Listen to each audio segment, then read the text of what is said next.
በአቃቂ ቃሊቲ ክፍለ ከተማ ወረዳ 7 አስተዳደር ፉሪ የመጀመሪያ ደረጃ ትምህርት ቤት ውስጥ እየተከናወነ ያለው የከተማ ግብርና ስራ ከመማር ማስተማር ስራ ባሻገር ውጤታማ እየሆነ መምጣቱ ተመላከተ። እሺ ተስፋዬ ደስታ እባላለሁ። የፉሪ አንደኛ ደረጃ ትምህርት ቤት ምክትል ርዕሰ መምህር ነኝ።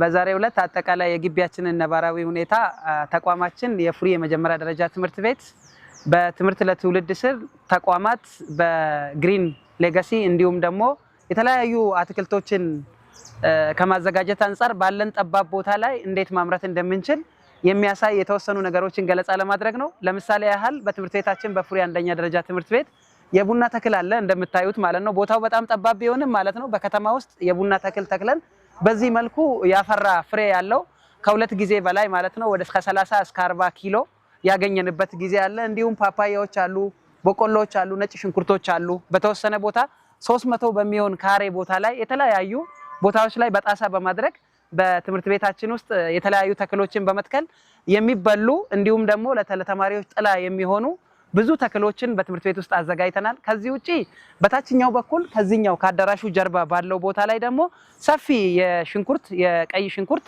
ተክል አለ። ቦታዋ 7500 ካሬ ናት ትምህርት ቤቷ አጠቃላይ። ነገር ግን ህንጻው ካረፈበት ቦታ የተወሰኑ ቦታዎችን በማስቀረጽና እንደዚህ በማጽዳት በመከለል ትምህርት ቤቱ ውስጥ ማለት ነው ግሪን የሆኑ ነገሮች እንዲኖሩ ለማድረግ ሞክረናል ማለት ነው። ግቢው እንደምታዩት በጣም ጽዱ ነው። እንደዛውም ሆኖ ደግሞ ለመብልነት የሚሆኑ ሸንኮራዎች፣ ሙዞች አሉ እንደምታዩት ማለት ነው። መሃል ላይ ደግሞ ነጭ ሽንኩርቶች እንዲሁም ቡና ሸንኮራዎች አሉ። እነዚህ ነገሮች በአጭር ጊዜ የተሰሩ ስራዎች አይደሉም።